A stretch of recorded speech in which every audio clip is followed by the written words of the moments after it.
नमस्कार। सबसे बड़ा सवाल देख रहे हैं आप, मैं हूं निश्चित दुबे। मिडिल ईस्ट में जारी जंग को लेकर विपक्ष जहां बिना सोचे समझे सरकार की चुप्पी पर हमला कर रहा है, नरेंद्र सरेंडर का नारा लगा रहा है, वही पार्टी के मुख्य लाइन से हटकर शशि थरूर सरकार की नीतियों की सराहना कर रहे हैं। थरूर के मुताबिक मल्टी अलाइनमेंट के इस दौर में सभी शक्तियों के साथ संतुलन बनाना भारत के हित में है।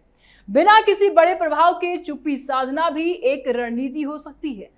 हालांकि राहुल गांधी से लेकर सोनिया गांधी तक सरकार की चुप्पी को देश के हितों और विदेश नीतियों के साथ धोखा कह चुके हैं। सबसे बड़ा सवाल यह है कि बार बार राहुल गांधी पीएम मोदी को कॉम्प्रोमाइज लीडर कहते हैं, तरह तरह के नारे लगाते हैं, विदेश नीति पर सवाल खड़े करते हैं। वहीं दूसरी तरफ उनके वरिष्ठ नेता शशि थरूर सरकार की नीतियों का समर्थन करते हैं। तो ऐसे में क्या समझा जाए? क्या कांग्रेस अपनी राजनीतिक साख बचाने के लिए राष्ट्र हितों से भी समझौता कर सकती है?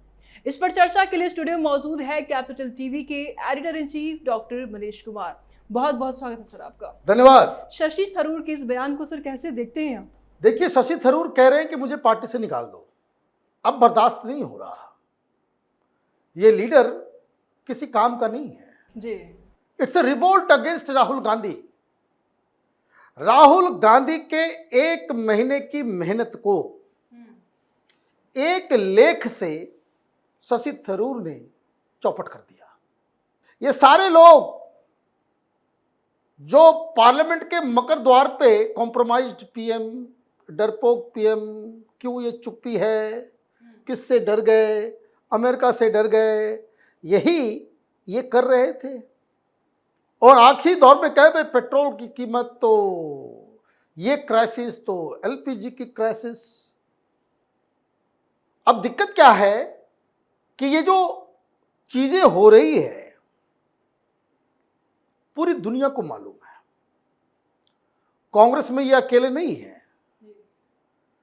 जो लोग भी सेंसिबल हैं इस देश के अंदर, जिनको जरा सी भी diplomacy, foreign relation, international politics का इल्म है, उनको अच्छी तरीके से पता है कि भारत की डिप्लोमेसी इस वक्त टॉप क्लास। आप देखिए, पाकिस्तान के पार्लियामेंट में पाकिस्तान का सांसद और खुलेआम कह रहा है कि दुनिया में नरेंद्र मोदी जैसा कोई लीडर ही नहीं है, कोई लीडर नहीं है। ईरान से भी दोस्ती कर लेता है, वो पूरे वेस्ट एशिया में बातचीत कर रहा है, मैक्रो से भी बात कर रहा है, वो पुतिन से भी बात कर रहा है और नेतन्याहू से भी बात कर रहा है। तेल खरीदना है तो वो रूस से भी खरीद रहा है, ईरान से भी ले रहा है, सऊदी अरब से भी ले रहा है, और बाकी 40 देशों से एक क्राइसिस शुरू हुआ, क्रूड ऑयल पूरी दुनिया से लेना हमने शुरू कर दिया। पिछले 6 दिनों में 3 करोड़ मिलियन बैरल, आप ये समझिए, हिंदुस्तान ने ले लिया क्रूड ऑयल। क्या करेंगे? उसको रिफाइन करेंगे, दुनिया में बेचेंगे। और रूस से जो हम लोग ले रहे हैं वो 70-80 के रेट पे ले रहे, पुराने रेट। ये राहुल गांधी को समझ में नहीं आता है। अब राहुल गांधी, मैं बार बार इस बात को कहता हूं कि मोदी को हेट करते करते करते करते उसकी घृणा में यह व्यक्ति देशद्रोही हो गया है। लेकिन ये आर्टिकल शशि थरूर का ये जो पूरा है, इसका उससे कोई लेना देना नहीं है। व्हाट ही डिड, वो आपके पूरे कैंपेन का पंचर उड़ा दिया। आपको जीतना है केरल, जहां 2 बार से वामपंथियों की सरकार है, वहां आपकी मेन लड़ाई है। सारे लोग यही कह रहे हैं भाई कांग्रेस पार्टी जीतेगी, कांग्रेस पार्टी जीतेगी। दूसरी जगह जहां चांसेस है आपकी सरकार आने की, वो है असम। तो असम में आप देखिए, 2 बड़े लीडर जो है लास्ट मोमेंट में छोड़ के चले गए। एक एमपी, वो एमएलए लड़ना ज्यादा उसको बेहतर लग रहा है कि भाई बीजेपी में रह करके एमएलए रहना ही ज्यादा बेहतर है सांसद रहने से, वो छोड़ के चला गया। शशि थरूर भी यही कह रहे हैं, लेकिन उनका अंदाज अलग है, क्योंकि वहां भारतीय जनता पार्टी मजबूत नहीं है कि भाई वहां से छोड़ करके हम फिर से री इलेक्शन हो जाए, नहीं तो अभी तक वो किक कर चुके होते कांग्रेस पार्टी को। लेकिन वो क्यों किया? क्योंकि तब केरल के अंदर Shashi Tharoor is the most popular Congress leader. तो सर क्या ऐसा समझा जाए कि आने वाले समय में शशि थरूर बीजेपी के रंगों में रंगेंगे? अरे बीजेपी का रंग तो छोड़ दीजिए, ये बेरंग कर रहे हैं कांग्रेस पार्टी को। कांग्रेस पार्टी की सारे नैरेटिव की ही अगर आप पंचर कर दोगे, आप वहां क्या करने जाओगे जी। जब आप राहुल गांधी के पास भाषण देने के लिए कोई चीज ही नहीं बचेगा। राहुल गांधी पिछले 1 महीना में क्या बोल रहे थे कि कॉम्प्रोमाइज पीएम है, तो डरपोक है, तो ये है, तो वो यही कह रहे थे ना कि क्यों नहीं आपने जो है खामनेई के मौत के ऊपर आपने ट्वीट किया। शशि थरूर ने कहा कि नहीं, ये सही तरीका है। साइलेंस जो है वो कावर्डिस नहीं है, साइलेंस जो है वो आपकी कायरता की निशानी नहीं है। Being silence is a strategy. हर चीज में कूद के बकवास कर देना, ये बहादुरी नहीं कहते इसको जी। इसको मूर्खता कहते हैं। तो उन्होंने एक तरीके से कह दिया राहुल गांधी मूर्ख है। राहुल गांधी को नेशनल इंटरेस्ट के बारे में कुछ पता नहीं। राहुल गांधी को यह पता नहीं कि इस क्राइसिस में भारत कितना बेहतर कर रहा है। और ये सारी बातें क्यों कही जा रही है? क्योंकि वहां पे चुनाव है, और चुनाव में उन्होंने आर्टिकल में लिखा कि सबसे ज्यादा प्रॉब्लम जो इस बात को समझ नहीं रहे हैं, भाई ईरान में 10,000 लोग थे, वो भी मदरसा में पढ़ने के लिए सिया। 1 करोड़ जो है वो रहते हैं वेस्ट एशिया में, मतलब 1 करोड़ हिंदुस्तानी वहां कमाते हैं। कहाँ? Saudi Arab, Qatar, Kuwait, Bahrain, UAE, Oman, ये सब जगह इंडियंस है। और ये 1 करोड़ लोग जो वहां काम कर रहे हैं वो पैसे भेजते हैं इंडिया में, वहां कमाते हैं और यहां पैसे भेजते हैं। तो ये बहुत बड़ा सोर्स ऑफ इनकम है, रेमिटेंस जिसको कहते हैं। और सबसे ज्यादा खाड़ी के देशों में रहने वाले लोग किस राज्य से आते हैं? केरल से आते हैं। केरल से आप उल्टी गंगा बहाने की कोशिश कर रहे हो, और केरल से आते हैं, इसलिए उन्होंने इस मुद्दे को उठाया और लिखा भी कि आपको जन भावना का ही पता नहीं है। आप ईरान के साथ खड़े होने के लिए कह रहे हो, ईरान के साथ हमदर्दी बनाने के लिए कह रहे हो, और हमारे 1 करोड़ लोग वहां फंसे हुए हैं।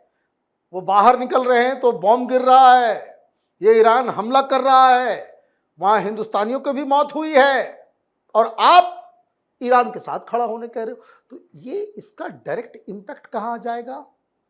जो मैंने कहा कि केरल के अंदर सबसे ज्यादा वहां पे प्रवासी लोग हैं जो वहां खाड़ी के देशों में काम करते हैं, और आप खाड़ी के देशों के खिलाफ ईरान के साथ खड़ा होना चाह रहे हो, बस इसलिए कि मोदी को आप गाली दे सके। तो इसको क्या कहते हैं? राजनीतिक भस्मासुर।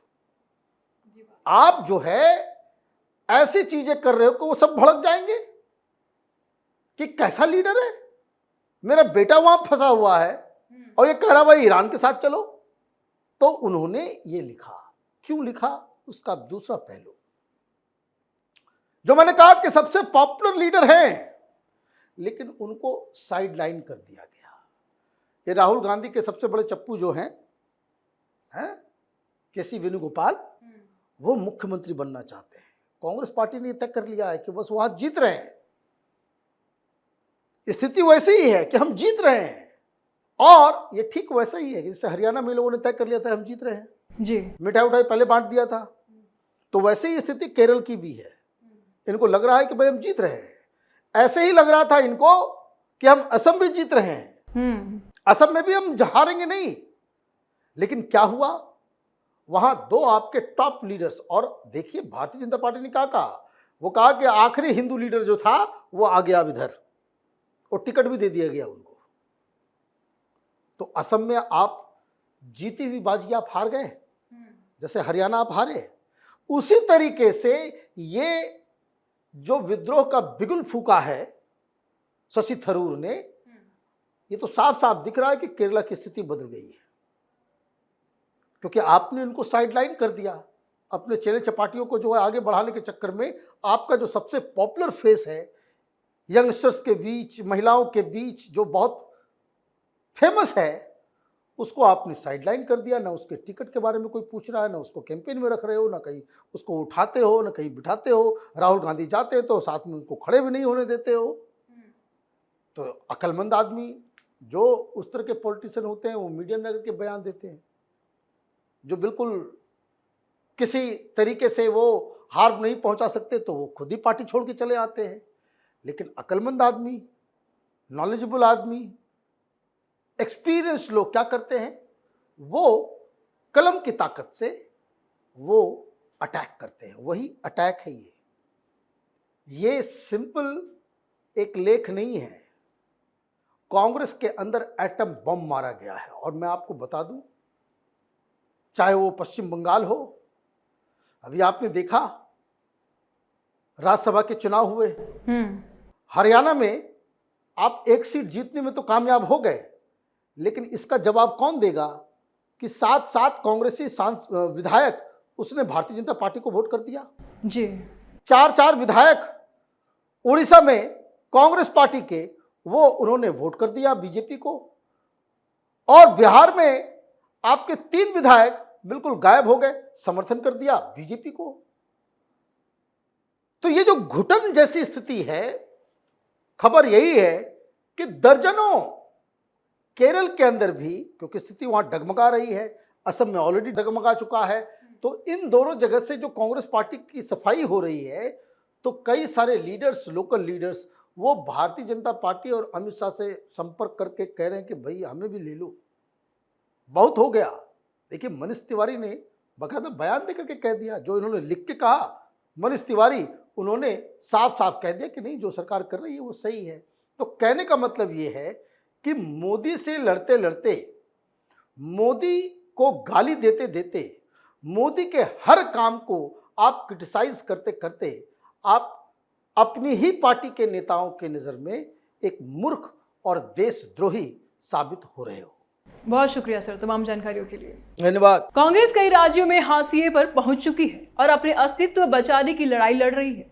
केंद्र में भी कुछ यही हाल है और पार्टी के नेताओं में भी वैचारिक मतभेद देखने को मिलते रहते हैं।